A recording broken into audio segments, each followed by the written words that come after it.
மே மாதம் 3ஆம் திகதி 4ஆம் திகதி இன்றைக்கு 5ஆம் திகதி இந்த 3 நாட்களுமே இலங்கையில துப்பாக்கிச்சூடு சம்பவங்கள் இடம்பெற்றிருக்கு. இன்றைய நாள்ல 19 வயது இளைஞர் ஒருவர் மவுண்ட்லவேனியா தெஹிவல மவுண்ட்லவேனியா பிரதேசத்தில் வச்சு சுட்டுக் கொல்லப்பட்டிருக்காரு. இந்த சிசிடிவி காணொளி இன்று நாள் முழுவதும் எல்லா ஊடகங்கள்லையும் ஒரு பரபரப்பான செய்தியாக மாறி இருக்குது. பார்க்கும்போது என்னடா இப்படிலாம் நம்ம நாட்டுல இந்த அளவுக்கு கொலை சம்பவங்கள் இவ்வளவு பட்டப்பகல்ல பப்ளிக்கா நடக்குது, திரத்தி சுடுற அளவுக்கு துப்பாக்கி சூட்டு சம்பவங்கள் நடக்குது, மக்கள் போறாங்க, பாதையால வாகனங்கள் போகுது, மக்கள் என்னடா இது நடக்கு அப்படின்றத பார்க்குற அளவுக்கு அவ்வளவு நேரடியான துப்பாக்கி சூடு சம்பவங்களால உயிரிழக்கிற சம்பவங்கள் பெரிய அளவா இலங்கையில ஒவ்வொரு நாளும் நடந்து கொண்டிருக்கு. மரணங்கள் மலிந்திருக்கு, துப்பாக்கி சூடுகள் மலிந்து இருக்கு அப்படின்ற அளவுக்கு இது சாதாரணமான விஷயமா மாறிக்கொண்டிருக்கோ அப்படின்ற மாதிரியான பல விஷயங்கள் இப்ப இந்த துப்பாக்கி சூடு சம்பவங்களால பரவலா பேசப்படுற ஒரு விஷயமா மாறி இருக்கு. இது பொதுவாகவே சொல்லப்படுற விஷயம் சொன்னா, இது பாதாள உலக குழுக்களுக்கு இடையில நடக்கிற ஒரு போர் தான். அதனால இது தேசிய பாதுகாப்புக்கோ அல்லது பொதுமக்களுக்கோ எந்த விதமான பாதிப்பும் இல்லை அப்படின்றதுதான் காவல்துறையோ அல்ல அரசாங்கத்துறையோ ஒரு கருத்தாகவும் அவங்க சொல்ற பதிலாகவும் இருக்கு. ஆனாலும் இது தேடி பார்க்கும்போது போதைப்பொருள் குழுக்களுக்கு இடையிலான மோதல் தான். ஆனா இவ்வளவு பாதுகாப்பு இருக்கு, இந்த அளவு நெருக்கமான பாதுகாப்பு இருக்கு. அப்படி இருக்கும்போது துப்பாக்கியோட, அது மோட்டார் சைக்கிள்ல எப்படி கொழும்புக்குள்ள ஒரு நகரத்துக்குள்ள அதிக பாதுகாப்பு வலயங்களுக்குள்ள இப்படிலாம் துப்பாக்கிகள் கொண்டு போகும்போது எந்த அளவுக்கு இந்த பாதுகாப்பை தாண்டி அவங்க கொண்டு போறாங்க. சுடப்படுறவங்க போதைப் பொருளோட சம்பந்தப்பட்டவங்களாக இருந்தாலும் கூட இந்த துப்பாக்கிகள் எப்படி கொண்டு செல்லப்படுது, இதனால பொதுமக்களுக்கு எதுவும் நடக்காதா அப்படின்றதுல எந்த நம்பிக்கை இருக்கு. இப்போ வெளிநாட்டுல இருந்து நிறைய பேர் வராங்க.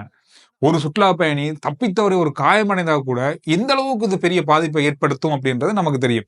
இந்த மாதிரி இருக்கும்போது இது சாதாரணமா பொதுமக்களுக்கும் அல்லது மற்ற எந்த பிரச்சனையும் இல்லை அப்படின்னு சொல்லி கடந்து போகலாமா அப்படின்னு பார்த்தா கொஞ்சம் இது கவனிக்கக்கூடிய விஷயம்தான்.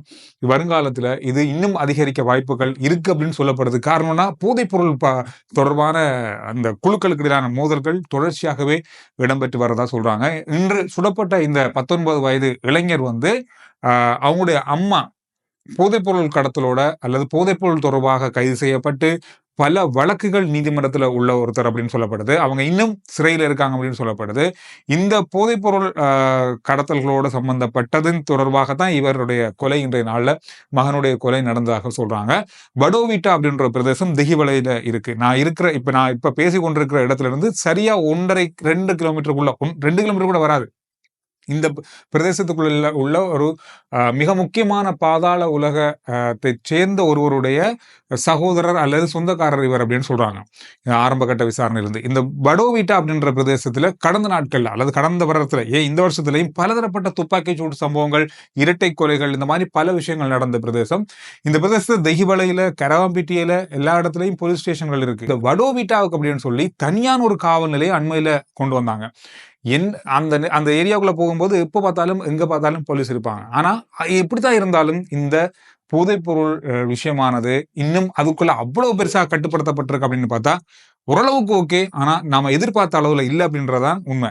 இந்த மாதிரி இந்த பிரதேசத்தை சுத்தி பலதரப்பட்ட துப்பாக்கி சூடு சம்பவங்கள் கடந்த நாட்கள்ல பதிவாகியிருக்கு.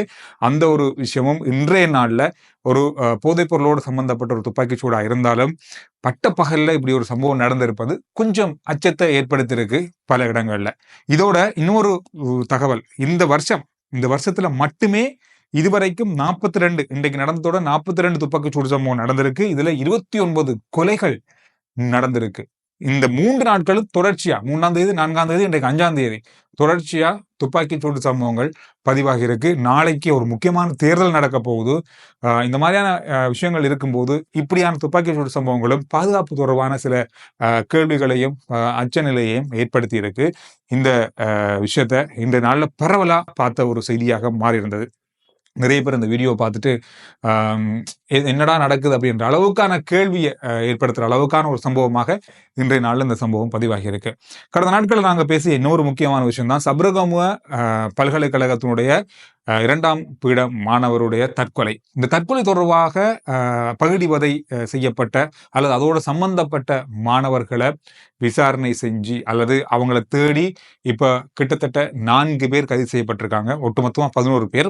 4 பேர் கைது செய்யப்பட்டு அவங்களுக்கு விளக்கமறியல் வைக்கப்பட்டிருக்கு. அவங்கள வந்து சிஐடி விசாரணை செய்து வராங்க. இன்னும் மேலதிகமான விசாரணைகளை சிஐடியினர் செய்து வராங்கன்னு சொல்லப்படுது.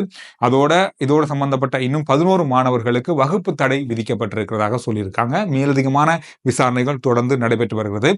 நிறைய பேருடைய கருத்து இதுல சொல்லப்படுதுன்னு சொன்னா அவங்களுக்கு என்ன வகுப்பு தடை வேண்டி இருக்கு? வாழ்நாள் முழுவதும் எந்த பாடசாலையிலேயே எந்த கல்லூரிலேயே படிக்க முடியாத அளவிலான தண்டனை வழங்கப்படணும். இவங்க வந்து குற்றம் நிரூபிக்கப்பட்டா வழங்கப்படணும். அரசாங்கத்துல எந்த வேலையும் கொடுக்கப்படக்கூடாது. தனியார் நிறுவனங்கள்ல எந்த வேலையும் இவர்களுக்கு வழங்கப்படக்கூடாது. வெளிநாடு போறதுக்கு தடை விதிக்கப்படணும். இந்த மாதிரியான பல தண்டனைகள் இவர்களுக்கு வழங்கப்படணும். வருங்காலத்தில் இப்படி ஒரு சம்பவமே நடக்கக்கூடாத அளவுக்கு நினைச்சு அழக்கூடிய அளவிலான மற்றவர்களும் இந்த மாதிரி ஒரு விஷயத்த செய்யக்கூட நினைக்கக்கூடிய அளவுல இருக்கக்கூடாத அளவிலான தண்டனைகள் இந்த குற்றத்தோடு சம்பந்தப்பட்டு இவர்கள் நிரூபிக்கப்பட்டா இவர்களுக்கு வழங்கப்படணும் அப்படின்றதுல நிறைய பேர் உறுதியா இருக்காங்க. இது அப்படியே கொண்டு செல்லப்படணும் அப்படின்றதும் இன்னும் ஒரு முக்கியமான விஷயமா இருக்கு. இன்னும் பல பேர் இதோட சம்பந்தப்பட்டிருப்பதாகவும் அதற்காக தான் சிஐடி விசாரணை தொடர்ச்சியா இடம்பெற்று வருவதாகவும் சொல்லப்படுது. நான் இந்த செய்தி தான் முதல்ல சொல்லியிருக்கணும். ஆனா அதை தாண்டி இந்த துப்பாக்கிச்சூடு சம்பவம் தான் இன்றைய நாளில் பெருசா பேசப்பட்டது. நாளைய நாள் அதாவது மே 6ஆம் தேதி உள்ளூராட்சி சபை தேர்தலுக்கான அத்தனை ஏற்பாடுகளும் நடந்து முடிந்திருக்கிறது. இந்த தேர்தலும் வந்து வளமையான தேர்தல் போலதான். இதுவும் ஒரு முக்கியமான தேர்தல் தான். குறிப்பா இந்த உள்ளூர் தேர்தல் அப்படின்றது மிக மிக முக்கியமானது. எல்லா கட்சிகளுக்குமே இது முக்கியமானது. எனவே அந்த தேர்தல் நாளைய நாள் நடக்க போகுது. வாகனம் எல்லாமே கொழும்பு விட்டு வெளியேறி கொண்டிருக்கிறது நான் பார்த்தேன். பெரிய அளவான மக்கள் ஊர்களுக்கு போறதை பார்க்கக்கூடிய. ஆனா இந்த தேர்தல் வந்து வளமையா சனிக்கிழமையில நடக்கும். பொதுவா இந்த முறை ஒரு கிழமை நாள்ல நடக்குது. அதுவும் வேலை நாள்ல நடக்குது. விடுமுறை அப்படின்றது அந்தந்த நிறுவனங்கள் அவங்களுடைய தூரங்கள் அடிப்படையில் வைத்தான் விடுமுறை வழங்குவாங்க. எனவே பலர் வந்து வெளியேறி தங்கள் ஊர்களுக்கு போறதை பார்க்கக்கூடியதாக இருந்தது. இந்த தேர்தல் அப்படின்றதுல பெரிய அளவா மக்கள் ஆர்வம் காட்டலையோ அப்படின்ற மாதிரி தான் இருந்தது. ஆனா பார்த்தா நிறைய பேர் ஊருக்கு போறாங்க. தேர்தல் அப்படின்னும் போது பல எதிர்பார்ப்புகள் இருக்கத்தான் செய்து. இந்த தேர்தலில் வந்து 1,71,56,338 பேர் வாக்களிக்க தகுதி பெற்றிருக்காங்க. இந்த வாக்கு அளிக்கும் நிலையங்களாக நாடு முழுவதும் அமைக்கப்பட்டிருக்கிறது. 13,759 வாக்காளர் நிலையங்கள் அமைக்கப்பட்டிருக்கு. அதோட இந்த தேர்தலில் எத்தனை வேட்பாளர்கள் போட்டியிடுறாங்க அப்படின்னு சொல்லி தேடி பார்க்கும்போது 75,589 வேட்பாளர்கள் போட்டியிடுறாங்க. இதுல தெரிவு செய்யப்பட போறவங்க 8,287 பேர் தான். இந்த அளவுக்கான தெரிவுக்காகத்தான் இந்த 75,589 பேர் போட்டிடுறாங்க. 49 அங்கீகரிக்கப்பட்ட அரசியல் கட்சிகள் இந்த தேர்தலில் போட்டிடுறாங்க. 257 சுயேட்சை குழுக்களும் இந்த தேர்தலில் போட்டிடுறாங்க. 65,000க்கும் அதிகமான காவல்துறையினர் இந்த தேர்தலுக்கான காவல் நடவடிக்கைகள்ல பாதுகாப்பு நடவடிக்கைகள்ல ஈடுபட்டிருக்காங்க. நாளை காலையிலிருந்து தேர்தலுக்கான வாக்களிக்கும் நிகழ்வுகள் இடம்பெறும். வாக்களிக்க வாரவங்க உங்களுடைய அடையாளங்களை உறுதிப்படுத்துறதுக்கான ஆவணங்கள், அதாவது உங்களுடைய தேசிய அடையாள அட்டையா இருக்கட்டும், பாஸ்போர்ட்டா இருக்கட்டும், உங்களுக்கு என்னென்ன உங்களை அடையாளப்படுத்தக்கூடிய விஷயங்கள் இருக்கு அதை எடுத்து செல்லலாம். அதோட வாக்காளர் அட்டை இருந்தால் எதுவும் தேவையில்லை, நீங்க கொண்டு வாக்களிக்கக்கூடியதாக இருக்கும். இந்த முறை சின்னங்களுக்கு மட்டுமே, அதாவது இந்த மாதிரி புள்ளடிடுற விஷயம் மட்டும்தான் இருக்கு. இந்த இலக்கங்களோ இந்த சின்னத்துக்கும் அந்த இலக்கத்துக்கும் அந்த மாதிரி எல்லாம் இல்லை. அந்தந்த பிரதேசங்கள்ல நீங்க உங்களுக்கு தருகின்ற அந்த வாக்குச்சீட்டுல இப்படி பாத்தீங்கன்னா இந்த மாதிரி தான் இருக்கும். இதுல எந்த சின்னத்துக்கு உங்களுடைய ஆதரவு இருக்கோ அந்த சின்னத்துக்கான புள்ளடி மட்டும்தான் இதுல இடணும். இது ஒரு சாதாரணமான விஷயமாக இருக்கும். கடந்த தேர்தல் அதாவது பாராளுமன்ற தேர்தல் மாதிரி இல்லை.